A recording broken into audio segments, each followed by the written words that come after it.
Hello, Cambridge, and welcome to What's That About, where we answer all your questions about the pressing issues of the day, brought to you by CCTV. You've come to the right place. The right place for what? I don't know. Our marketing guy told us to try out a new slogan this week. See if the rubes like it. We have a marketing guy? My cousin Joey Three Cakes down the block. Anyway, our first question comes from Maura on Beacon Street. Maura asks, I know you guys like to rag on the MBTA, but didn't I read that commuter rail ridership has bounced back all the way from pre-pandemic levels?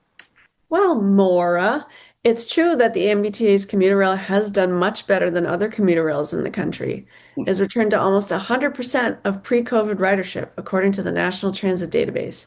Most other rail systems in the U.S. are seeing between 40 to 75% of pre-COVID traffic. Wow, that seems really good, right? Is this another victory for the magic of Phil Ing? It's not really magic, Max. The MBTA made some deliberate changes to their service in an aim to increase ridership, like focusing more on bi-directional service, expanding service on nights and weekends, working for better on-time performance, and adding popular fare promotions like the $10 all-weekend fare. That sounds like magic to me. What does all that other jargon mean, though?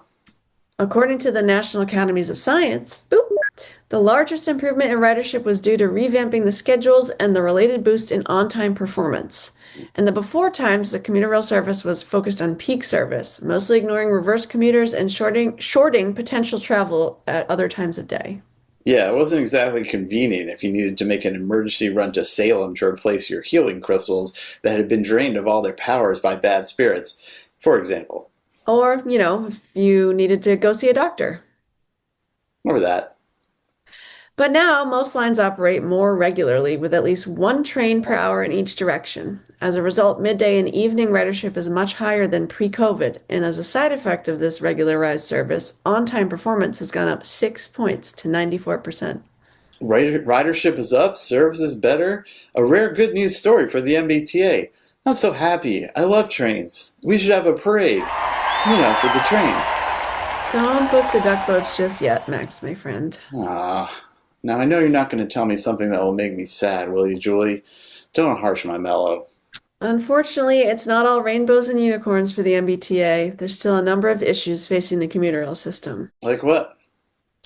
Well, the commuter rail numbers fall short by a number of its own metrics to serve the community. For one thing, it's way too expensive for low-income passengers. But what about that $10 weekend pass? That's an amazing deal. It is, but that doesn't help working people very much. For example, low-income passengers only make up 36% of all commuter rail riders, 26 points below the number of low-income riders on the MBTA system-wide. And a monthly rail pass can eat up almost $400, as much as 15% of the income of a full-time worker in Massachusetts. But isn't there an income-eligible reduced fare, or IERF, program to help people afford those fares? It lowers fares by half for low-income residents, doesn't it? True, but data shows that it's not used much for people in gateway cities like Lawrence and Lowell. Only residents in the immediate Boston area tend to be using the commuter rail with IERF. Well, dang, if we want to encourage people to use commuter rail and reduce car traffic and air pollution, maybe we should make fare prices cheaper for people commuting in from further out. Bingo, Max. And that's a part of the vision advocates have long promoted in order to turn the MBTA commuter rail into a more modern, effective rapid transit system called regional rail. It's a concept initially championed by local nonprofit Transit Matters back in 2018. And since 2020, the MBTA claims it has been working to embrace those regional rail tenets.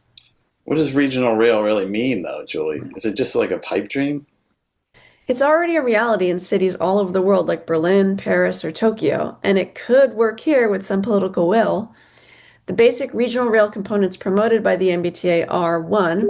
Infrastructure investments to improve system design and eliminate speed restrictions. 2. Electrification of the lines so high-performance, low-polluting trains can replace existing diesel stock. Well, that seems pretty distant considering the previous administration eliminated fully electric trolleys here in Cambridge. R.I.P., you beautiful emissionless chariots. I'm still talking, Max. 3. Frequent all-day service with a minimum of 30 minutes each way. 4. Universal access and high platforms to speed up boarding. And finally, 5. Free transfers between buses and subways and fare equalization with subway service. Those do seem like smart, sensible changes to make it an area that's increasingly choked by car traffic, which is why Beacon Hill will never do it, am I right? True. An actual path to implementing regional rail seems to be beyond Beacon Hill's limited vision. The MBTA doesn't even have a paper plan to electrify the rail system yet. That's because Beacon Hill is an opaque, corrupt hellhole where the idea of current leadership formulating a coherent long-term vision is just a joke. It does seem that way.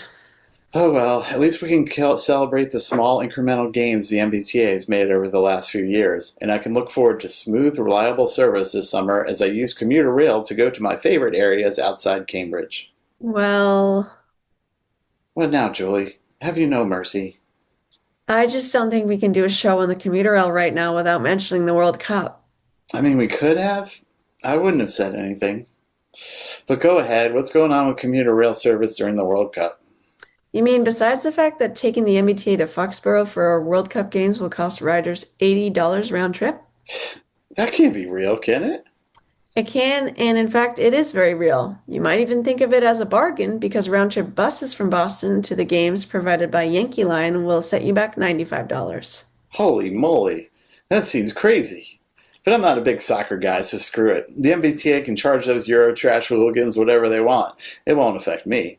Well, Oh, what is it now? unfortunately for soccer haters like you, adding 14 dedicated express trains from Boston to Foxborough during the World Cup means the MBTA will have to reduce service on every other commuter rail line. Ah, surely you can't be serious. I am serious. 15% of the MBTA's active locomotives and one-third of their bi-level cars are going to be tied up in FIFA service. That's not even mentioning that the games are going to overlap with typical rush hour service in the afternoons, further gumming up the works. So, well, at least there's only like 7 days of games, right? Right, but unfortunately, the MBTA says it's going to run reduced service for the entire 5-week period of the World Cup, from June 8th to July 12th. It's sure to make commuting miserable for the summer. Well, I guess I'll just rent my apartment out on Airbnb and disappear to my family's fishing camp in Maine for the summer. If anyone's interested in sweet Cambridge digs that were purchased by a bootlegging ancestor back during Prohibition, the price starts at $1 gazillion per night. Isn't that illegal in Cambridge? Oh, sure, I was just speaking figuratively, Jolie. I mean, Okay, well, until next week. we'll see you first.